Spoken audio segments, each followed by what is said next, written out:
దేశవ్యాప్తంగా వినాయక చవితి సందర్భంగా లక్షలాదిగా గణనాథుల మండపాలను నెలకొల్పుతారు. కానీ కొంతమంది మాత్రమే ప్రత్యేకతను చాటుకుంటారు. ఆ కొవ్వకే వస్తారు మహబూబ్నగర్ జిల్లా కేంద్రంలోని కాసు కాపుడే యువజన సంఘం యువకులు. క్లాటోర్ చౌరస్తాలో ఏర్పాటు చేసినటువంటి ఆపరేషన్ సింధూర్ గణనాథుడు ప్రజలను విశేషంగా ఆకట్టుకుంటున్నాడు. ఆపరేషన్ సింధూర్ ఘట్టాలను వారు కళ్లకు కట్టినట్టు వివరించారు.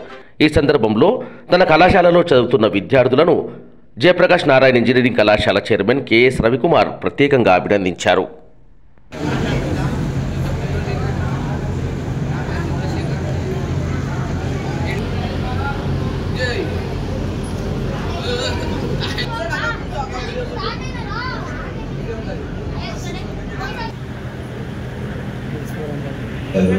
జమ్మూ కాశ్మీర్ లో పహల్గా చేసుకొని టార్గెట్ చేసి మరీ చంపేశారు. హిందూ మహిళలు తమ కళ్ళ ముందే తమ భర్తలు చనిపోవడం చూసి రోధిస్తున్నారు. కర్ణాటకకు చెందిన మంజాత్ అనే వ్యక్తిని షూట్ చేసి తన భార్యను మాత్రం ఉగ్రవాదులు చంపలేదు. చంపకుండా నవ్వుతూ నేను చంపడం లేదు, వెళ్ళి మీ మోడీకి చెప్పుకొని ఎక్కిరించారు. నావీ ఆఫీసర్ వినయ్ నర్వాల్ భార్య హిమాంశి నర్వాల్ తన హస్బెండ్ డెడ్ బాడీ దగ్గర రోధిస్తూ కూర్చున్న ఫోటోని ఇంటర్నెట్ షేర్ చేసింది. జస్ట్ 6 రోజుల ముందు పెళ్ళైన అమ్మాయి పహల్గా వచ్చింది. కానీ ఆ రోజు తన చేతికి వేసుకున్న గాజులు ఆ రక్తపాతానికి సాక్ష్యంగా నిలిచాయి. ఈ దృశ్యం ప్రైమ్ మినిస్టర్ నరేంద్ర మోడీ గారు ఒక ప్రకటన చేశారు. ఈ దాడికి పాల్పడిన ఎవరిని వదిలిపెట్టారు, వేటాడి పట్టుబడి.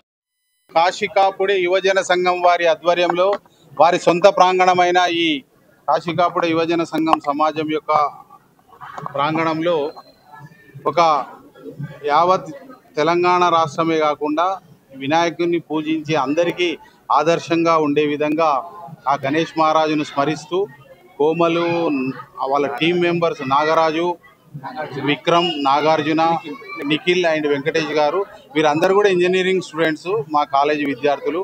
మెకానికల్, ఎలక్ట్రికల్, ఎలక్ట్రానిక్స్, సివిల్ అందరు కలిపి ఈ టెక్నాలజీని భక్తిని కలిపి తయారు చేసిన ప్రత్యేకమైన మంటపం ఇది. మొట్టమొదట దురదృష్టవశాత్తు 3 నెలల క్రితం పాకిస్తాన్ తీవ్రవాదులు ఇండియాలోకి ప్రవేశించి పహల్గాంలో హిందువులను పేరు పెట్టి అడిగి హిందువా కాదని పరిశీలించి చంపిన తర్వాత వెళ్ళి మీ మోడీకి చెప్పుకో అని విధంగా వాళ్ళు ప్రవర్తించారు. దాన్ని ప్రతిబింబించే విధంగా ఒక రూపకల్పన చేశారు. దాని తర్వాత 3 నిమిషాల నిడివి కలిగిన తీవ్రవాదులు ఎలా వచ్చి అటాక్ చేశారు. అటాక్ చేసిన తర్వాత భారత ప్రభుత్వం మోడీ గారు ఏ విధంగా రివెంజ్లో భాగంగా సింధూర్ అనే నామకరణం చేశారు. నామకరణం చేసిన తర్వాత ఇది 3 మహిళలు ఆ మొత్తం ఫోర్స్ వెళ్ళి అక్కడ పాకిస్తాన్లో ఉన్న ఈ ఉగ్రవాద శిబిరాలను ఎలా నాశనం చేశారు అది చూపించి, దాని తర్వాత ముఖ్యమైన ఘట్టం వినాయకుడే తన స్వచేతులతో ఏదైతే సింధూర్ అని మనకు ఆ మిషన్ ఏర్పాటు చేసిందో వినాయకుడే మన నుదుట సింధూరం రుద్దుతున్నారు. దానికి టెక్నాలజీ చాలా అవసరం వచ్చింది. చేయి లేవడము, సింధూరం మనకు తగలడము, బొట్టు దేవుడే పెట్టడం, ఇవన్నీ కూడా వాళ్ళు నిర్మించింది. మళ్ళీ బయటికి వచ్చినాక బ్రహ్మోస్, అదేవిధంగా S-400 క్షిపణులను, అంటే టోటల్ దేశభక్తికి సంబంధించి. ఇప్పుడు ధర్మం ఎట్లుంది సార్ అంటే ఇండియాలోనే హిందువులకు రక్షణ లేకపోతే ప్రపంచంలో ఏడలేదు. ఏకైక హిందూ దేశం. మనను మనం పరిరక్షించుకోవాలి, మన ధర్మాన్ని రక్షించుకోవాలి, దేశాన్ని రక్షించుకోవాలి. రాబోయే రోజుల్లో ధైర్యంగా ఉండాలి అంటే ఇలాంటి ఐక్యమత్యంగా ఉండాలి. ఎవరు ముందుకొచ్చి ఇలాంటి కార్యక్రమాలు చేసినా హర్షించాలి. ఇంకొక ముఖ్య వారిని అభినందించేది ఏంటంటే ఈ కాశీకాపుడ యువజన సంఘం తరఫున ఇంతవరకు పక్కలున్న షాప్ దగ్గర కూడా 10 రూపాయలు అడగారు.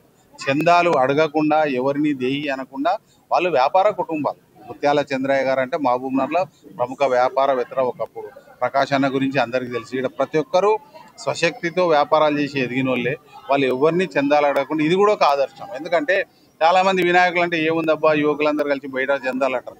ఆ సంస్కృతిని కూడా వాళ్ళు పక్కకు పెట్టి సొంత డబ్బులతో వేసిండ్రు. మనమేమైనా భక్తితో వేస్తే ఉండిలు వేయాల్సిందే తప్ప చందా రూపంలో ఇలాంటి మంచి కార్యక్రమం చేసిన కాశీకాపుడ యువజన సంఘానికి, ఆ రోజుల్లో స్థాపించిన పెద్దలకు, ఆ పరంపరను కొనసాగిస్తున్న యువకులందరికీ కూడా ఈ గణేష్ ఉత్సవాల సందర్భంగా, అదేవిధంగా పెద్దలు విశ్వ హిందూ పరిషత్ యాదిరెడ్డి గారు వచ్చారు, వారి టీం మెంబర్స్ అందరం అభినందించడానికి ఇక్కడికి రావడం జరిగింది. మా కోరిక ఏంటంటే దయచేసి ఇప్పటికీ కాలాతీతం అయిపోయింది, రేపు సాయంత్రం వరకు నిమజ్జనం, కానీ ఇలాంటి చేశారా, ఇలాంటిది ఉందా అని ప్రపంచానికి తెలిసే విధంగా మీ మాధ్యమాల ద్వారా హైందవ బంధువులందరికీ చేర్చే విధంగా మీరు సహకరించాలని కోరుతున్నాను. జై బోలో గణేష్ మహారాజ్ కి, భారత మాతా కి, హైందవ ధర్మ కి. Thank you.